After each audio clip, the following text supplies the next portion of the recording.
Welcome to Hope Talks, where we share inspiring stories of hope in Jesus Christ. Hope Talks is hosted by Pastor Margaret Michael and Grayson Willis.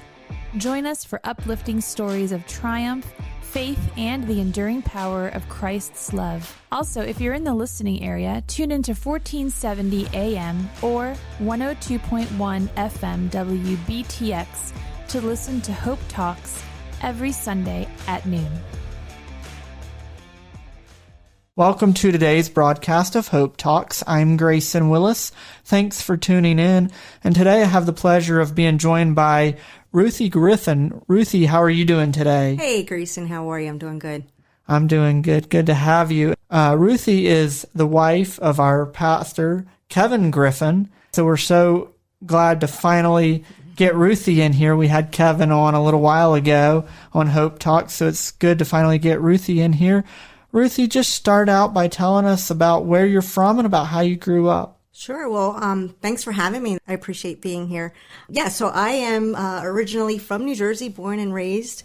I spent most of my life there. I'm the last born of six. Wow. And I always tell people I had the privilege to feel like a firstborn and an only child and yet the lastborn, because all of my siblings were much older than I was when my brother was, or the last at that point was 10, then I was born. And so most of my other siblings were getting ready to be married, go to college, and or go to the military. So, so I feel like I have a little bit of firstborn tendency, Right. Only child tendencies, and lastborn, Right. which I guess can be a little confusing for people. So that's a little bit about my childhood. My parents were older when I was born. My dad was 50 when he met my mom, who was 20, and then they had us kids. So I was going to ask what the age range. You mentioned that your next closest sibling was 10 years older than you. So what about to the oldest? Yeah, so my oldest brother would have been Russell. He has passed away, but he was 17 when I was born, and then next in line would have been my sister Ada, and she was 15, 16. And then Carlos and Anna would have been next, and they were, as well, teenagers. So what was it like growing up in New Jersey in a pretty big family, but also, like you said, it was a little bit of kind of an only child, first child, even though you were the youngest. So what was it like growing up? So I always think that when I say this to people, it's like a little bit of chaos mixed in with a little bit of, quietness. I always feel that I got the best of both worlds. My parents, I think, were tired of disciplining, so I got away with a lot of things, good and bad to that. But I have a really close relationship with my siblings now. And so, I think I had the best of both worlds to say that, Was church a part of your growing up at all? So interestingly enough, I didn't grow up in church. I went to church periodically with my dad before he passed away. My dad passed away when I was 10. Wow. And so I didn't have a father figure other than my brother, my oldest brother. And so my dad would take me to church occasionally. I was very young, my formative years. So no, I can't say that I grew up in church. As I got older, I went to church. Here's a fun fact. With my dad, I went to a Pentecostal church. And then as I got older into my teenage years, I knew friends and some people that were Catholic. And so we would go to Catholic church. Right. And then probably in my, I would say, later teens, early 20s, I walked away from the faith. So, So what I knew of the Lord and of church was just very basic. I can't say that I had a profound relationship or was walking with the Lord at any point till probably my later 20s. You mentioned one thing, and I can't even imagine this because I still have both of my parents, but I can't imagine losing a parent at the age of 10. Just share about that. Yeah, so as I said, he was much older than my mom, right? So he was 76 when he passed. I was 10. So he was 67 when I was born. And I have memories of him, not many. I can honestly say that I've heard lots of stories about him, but I don't recall a lot other than, he cooked. He was a chef for a trade. So I do remember some of holidays and things like that where he was in the kitchen, but it was a void in my life. I also remember, because he was so much older, like in elementary school, all of the kids would say, "Hey, is that your grandpop?" And I'd have to, bounce up and say, "No, that's my dad." And I didn't know any different. Right. Until later on, and I realized that he was much, much older than most parents. Yeah. So a lot of the years, it was just my mom and I. My brother, Rusty, stepped in. He did a really good job at my father figure at that point. In fact, I remember anytime my mom felt like she just couldn't handle me, she'd say, "I'm going to call your brother," and I knew. You knew that you needed to straighten up. I definitely knew. Yeah. And he lived in New York, so he had, he was living a life as an adult there. So, but he was very active in my life. However, when I was in my early 20s, he passed away, probably my 25. Wow. He passed away. He had colon cancer. And so he was about 40 at that point and passed. So I've seen, I've had some hard times and loss early on. How has that shaped you? Those type of things that would have an impact. I haven't experienced the loss of a sibling or a parent. How does that shape you, change you? Yeah, I think initially it's a loss that I don't think you feel as though you can replace or fill, right? And so in saying that, I can see seasons in my life where I was just not headed in the right direction. Many instances where I just got involved in a lot of things that I knew I shouldn't be involved in, but it's just where I headed, right? So I think that void certainly directed me in those paths. And my mom did she did the best she could, but she was trying to run a household, work, and she did the best that she could. So certainly, it's given me some resiliency for sure. And I feel that even yet in that loss, I had a lot to gain. My mom and I were really close, even to when she passed away about 12 years ago. Like, I would talk to her every day. Like, it was different for my mom and I. And my siblings, they all kind of filled the gap where we had those voids. Right. So you mentioned that it had an impact on you, obviously. And would you say, you said when you got into your early 20s, you said you went to the Catholic Church with some friends and different things. But in your early 20s, you walked away from your faith. Did the impact of losing your brother have an effect in that? Yeah, I think partly, right? I think I was a teenager, and so, and then I was in my early 20s when my brother passed. I was just involved in friendships that I shouldn't have been. But yet I had other friends that went to church. And so I was almost wrestling with the whole idea of, living for myself, and for myself, but also, getting to know the Lord. And I feel like I may have, just chose to turn my back, right? Like, I knew the words of the Lord, but I didn't know that He was the Word. Until, later in my 20s. But I just think that I was so wrapped up in just trying to fill all of those losses. And quite honestly, probably looking for someone to love me in the sense of a fatherly love. And I was looking in the wrong places, So it sounds like what you're saying is religion, but not relationship. Oh, for sure. For sure. I can remember vividly a lot of times I'd come home after being out or what have you. And I can remember not being in relationship with God at all, but feeling a sense of I had to apologize to Him. And I can remember having conversations, just laying in bed going, Lord, I don't know you like that, but I'm really sorry because I know that I shouldn't have been there, or I shouldn't have been doing what I was doing often. And yet there was a sense where I just felt that He was pursuing me. He's, such a gentleman in that way that just allowed me almost going to let you do and Right. be, but I'm still tapping you on the shoulder. Right. It's pretty incredible. He loves each and every one of us for personally. And I love that description. He pursued you. He pursues all of us. And in our denomination, the Nazarene Church, we call that prevenient grace. It goes before us. For sure. I heard a podcast just recently where someone said, we're so fortunate that we don't see God's backside ever. Yeah. Like we don't walk behind him. He's not giving us his back.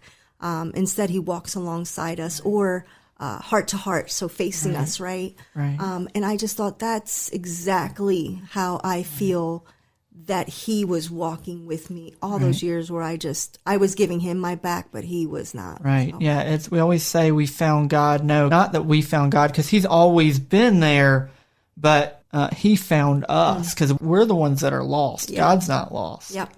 And God can speak to us any way he wants to, but what are some things in your late 20s that he did to let you know that he was a loving father and that he was pursuing you? Yeah, I think often I found myself in, new friendships or just speaking to people that were in right relationship with God. And I was always attracted to that. But yet not willing to make that commitment to him.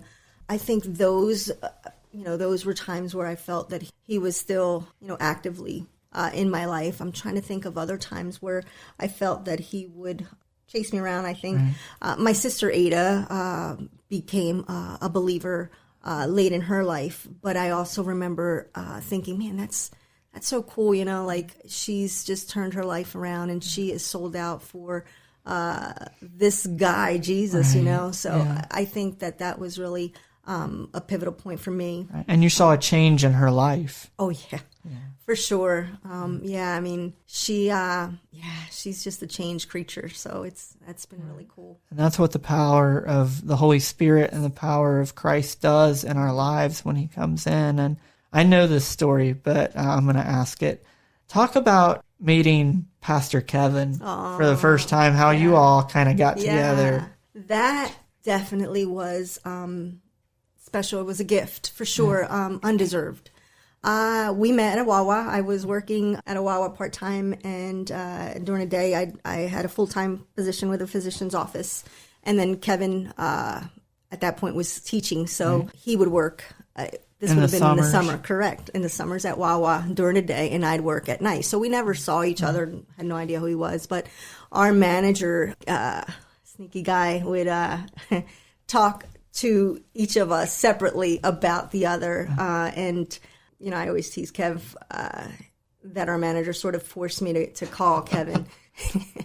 Not so, but I just think, when I started working at Wawa, I can vividly also remember the morning that I went into that Wawa. I was heading into work, stopped in to get my coffee as I usually did. And for whatever reason, the Lord was like, you should work here. And sure, I walked right into the office to ask for an application. And all I said was, hey, are you hiring? And the manager said, hey, yeah, when can you start? And that's how it all started. A couple months in, he had Kevin drop by, and that's how we met. But just really neat how that all happened. And I think the Lord told him to hire you, didn't he? Yeah, that's so. We're still friends with him. His name is John, and he's just he's been awesome. But that's exactly what he said. He just saw me right away, and he was like, "You got to hire her. That's who you need to hire." And when I think of that, I mean, I had never worked at a convenience store ever, and not that there's anything wrong with it. Like, I love Wawa. It just wasn't something that I had ever even thought about. And it's really cool how the Lord would just do that. Right. And at that point, I was not, I wasn't serving the Lord. I wasn't living for the Lord. So I just feel that it's just so incredible that he would still want to gift such a beautiful thing to my life. I mean, it completely has changed my life in the course of our legacy, right? But I think that's been really cool. That's cool. Yeah. The Lord can use people in your lives to draw you closer. You talked about your sister and then about Pastor Kevin, and he grew up in a Christian family also. And So, I'll say this first. This is your all's second time in Harrisonburg in Rockingham County.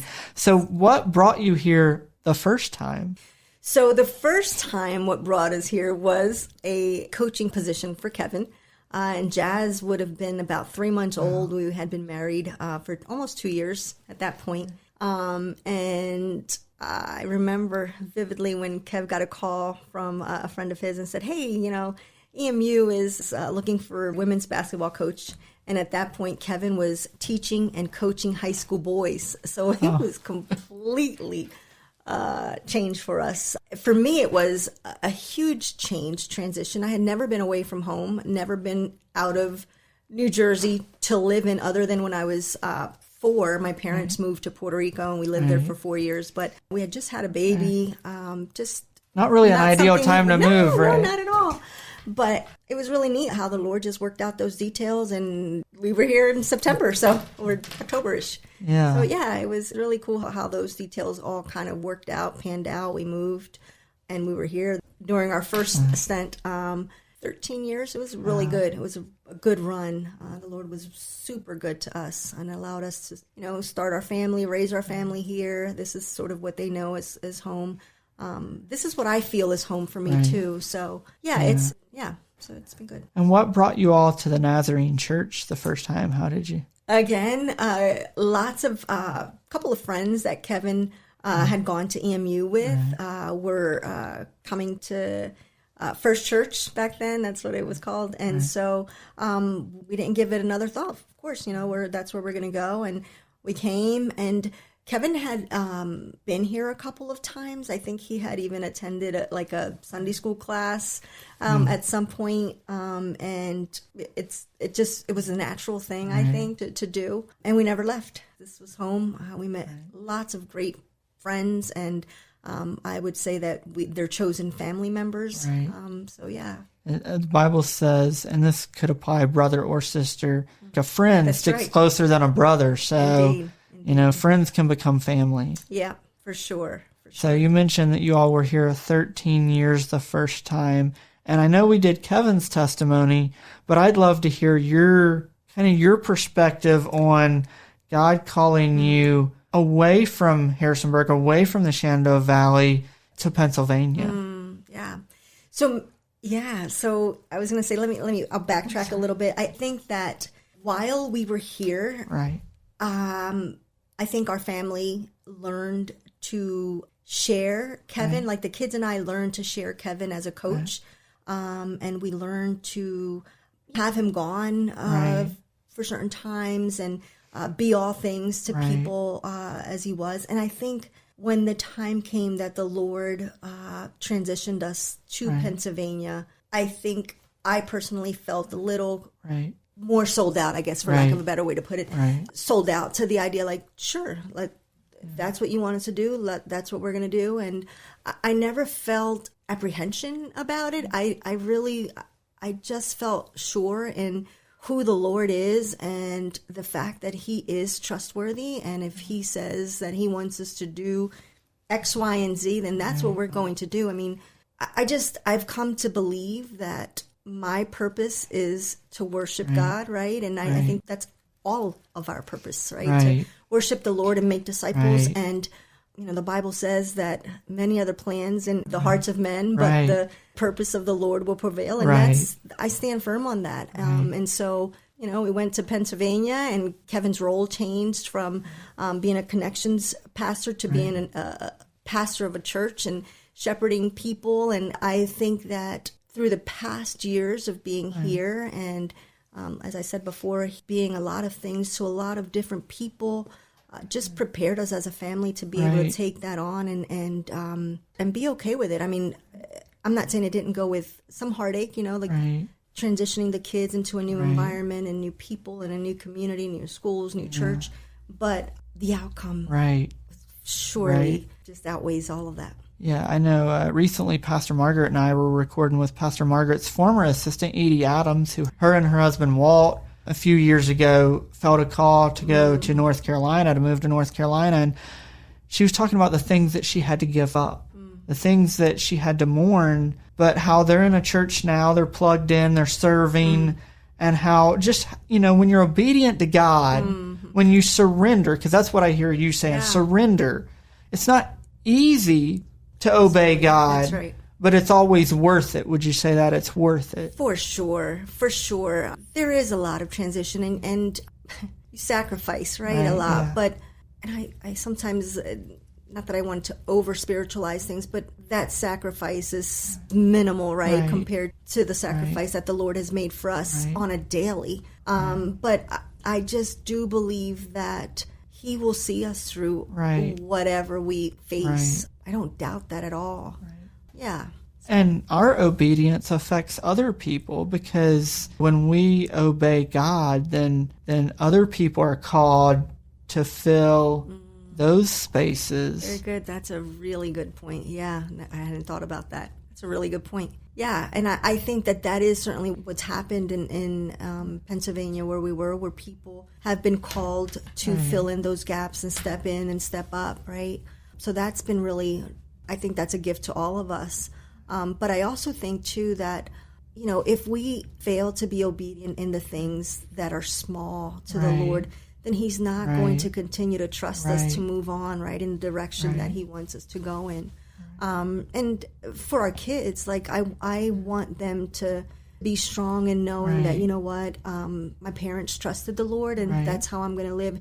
And granted, all of that, and they may still, God forbid, they may still turn aside, right?